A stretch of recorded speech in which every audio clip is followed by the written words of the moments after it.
सचहु कहल बानू कि जेकरा के अगर ना बोल बनू तब पहले ई कही, ओकरा बाद बी कही, ओकरा बाद टी कही, कहते जाए। ऐसे रास रोकल जरूरी होला। पहलका शब्द में सुनवी कि जे मझिला हो, छुटका हो, धोधड़वा हो, कहू कि चलो भाई को। अब देखिए अब दोहरौनी का कौन है धोधड़ी।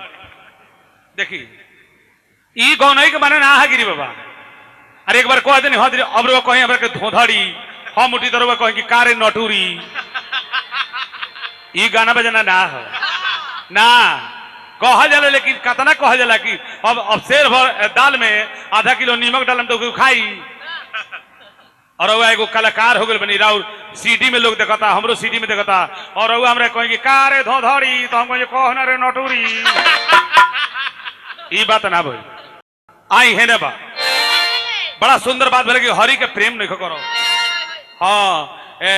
गोरिया माजा लेलू कांचे रे उमर में बाड़ू नहीं हर में ना, बड़ा बढ़िया नहीं गिरी। अरे गिरी बाबा कम बोला तम फायदा करन तम, आना तो ढेर बोलन तम कहीं खींच बरन तम तो हर बात के अगर चौकस को सुन दम नु तो खैनियो नहीं मना लगन। ऐसे नाती बोलता नाती चुप, नाती बरखा नाती धूप, कौनो चीज ढेर बाउर लगेला। अब तो नीमन तो गाना बा गावा ना। ऐसन तो आज के सुतार हो गई का कहले बड़ी कहे में दिक्कत बुझाता। ए बाबू ऐसन सुतार हो गई कि हे मरद के हौ मरदा भातार हो गई।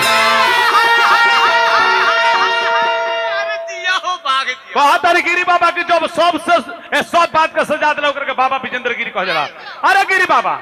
हाँ न लिखाई तो हिंदू ना लिखाई, अम्मो ना लिखाई तो मुसलमान ना लिखाई, और दोनों में से को अक्षर खींच तो चंद्रिका हुई हम उसी दे हुई हम। तो हम ना हिंदू है, नाम हिंदू है ना मुसलमान है, नाम हिंदू है ना मुसलमान है, हम एक सच्चा इंसान है। इसलिए जिस राह से चल देते हैं लोग दुलार प्यार से कहते हैं कि यही तो पेशर चौहान है। ए बाबू ऐसन सुतार हो गई, ए बाबू ऐसन सुतार हो गई कि है मरद के हमारा भतार हो केने बाड़े प्रेम चोपड़ा भाई जाए दे भाई तोरे लहल बा भाई मैं जन आइल बड़े का हो, लेकिन तहार तो लह गई। अब हम दोसर का हम सरस्वती के दरबार में बा जाते शुद्ध बोले कौन काम बा, लेकिन कम के मासार दे ये लोग जुगुल जोड़ी बनौले रहो तारा मलकिनिया के सुहाग उमर रहो साल भर में का बेटा बेटी हो कोई झटियार हो। आए बाबू लोग पुरस्कार बा चली सुननी हा कि खनके लचुड़िया उड़ जला चरा पुरवैया में जब से तू बड़ा नारायणा आजा आजा आजा आजा दिल बा दीवाना। नारायण में दिल दीवाना ना हुई बाबा खिसे है मौत। जब कहत नहीं कि जब से बसेल तू नारायणा तो ये पर कहीं की रोवतावे नैना सैया रोवतावे नैना तू चल गल नारायणा इन्हें हम डहक डक रोवता नैना। लेकिन का करबो हमरा सर मर्द मानी कहते रे भाई कि ना जाए ना जेब तो का करबा चूल्हे में मुड़ी लगाई बा। खबरदार ऐसे ही बात छोड़ दियो, ऐसा में रौदार कह के नन जाए तो तू कह के जानना हमरा सर मर्द हाय सारा लोग का करे बा, हाय जितना लोग आइल बा ई सब के अपन बिहार छोड़ के का करे बा कि दू पैसा कमाए तो हमर मेहरारू बाल बच्चा खाई निमन तो रही एगो हई मेहरारू बड़े एगो हौ प्रेम चोपड़ा मरद बाड़े कतर के ना जमिए कतर के मान जाई। हाँ तो हमरा से मर्द ने डांट दी कह दी हे कि सुना ये रानी या कहो जन कहते कौन अब तो हनवा हो चौहनवा के खूबी बा कह के ना सुनाई आखी के दिखाई ना बोलने से मत पूछी जो बुर्बक हो ई बोले लगे तो बोलतू बंद हो जाला। चौरा में एगो रेल का पटरिया ले आज जब स्टेशन पर उहे रेल का पटरिया पहुंचे ले नू तो में से 20 को फूट जाला, 1 number 2 number 3 number 4 number 5 number 6 number. अब बाकी आई कही लेनी था उहे चौहनवा के गाना जब शुरू हुई तक जाकर साहित्य में ढूंढ जाएगी। मर्दा कहता कि सुना ये रानी पतले बुमानी जाए तो बहरा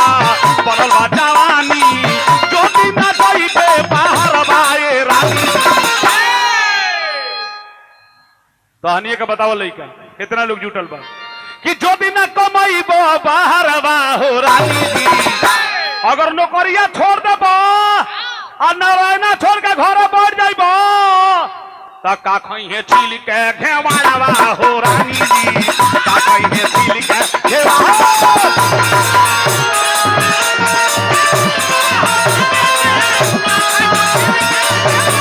अरे सुन लो ये रानी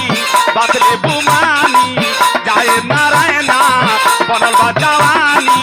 सुन लो ये रानी बदले बुमानी जाए तो नारायणा बनल बा जवानी जो दिन गईबे बाहर बाए रानी जी का हो नौकरिया छोड़ के घर बैठबो तो का खई है का खई है छिल के घेवाड़ा हो रानी जी का खई तू छिल के घेवाड़ा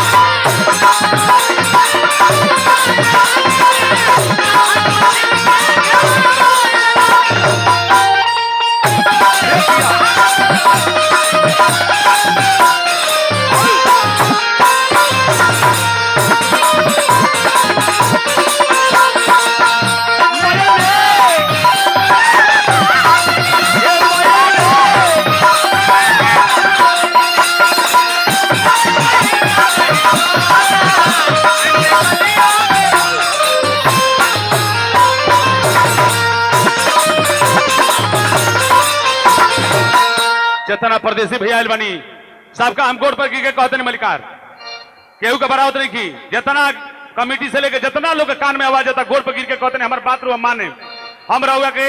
गोड़ पर गिर के कहते नहीं बात जरूर माने कौन बात बहुत निमन बात कहते नहीं जीवन खुशी रही जे भी परदेश जाला वो अपना औरों से जरूर बतियावेला दुख सुख जरूर लेकर तो पहले खूब समझा देला जे हम जाते नहीं अपन निमन से रहियो बहुत रहियो लेकिन भाई हो सब बात भुला दियो तो भुला दियो लेकिन कोई चौहाना जन बात कहता ई बात मत भूले तेरा गोड़ पर गिर के कहते कौन बात का जाए के बेरा का खेबू छिल के घेवड़ा रानी जी है पुरस्कार है मलिकार के लोग तरफ से लेकिन हमार बात रो लोग मान ली कि जाले लगे घर से तो मेहरारू से जरूर कहिए कि चौहाना गोड़ पर गिर के कहले रे उ बात याद रखो कौन बात चले के बेरी कहिए अपना मेहरारू से कि सासो ससुर के धनिया करी हो तू सेवा माई बेटी बहन तोहरो का हाथ जोड़ के गोड़ पर गिरतनी जवन माई बेटी अपना सास ससुर के सेवा कर ले सच बात चैलेंज बात सरस्वती के दरबार में चिल्ला के चौहाना कहता कि जवन बेटी बहन अपना सास ससुर के सेवा करी तो सचो नु आगे वो करा पर जाला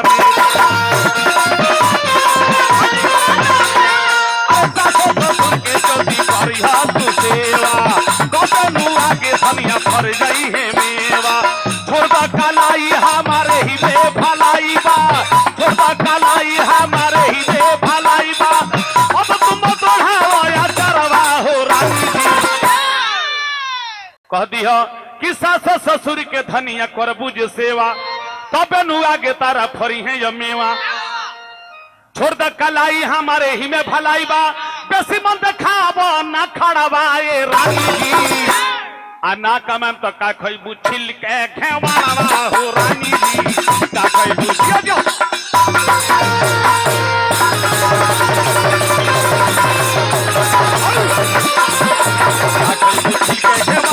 रानी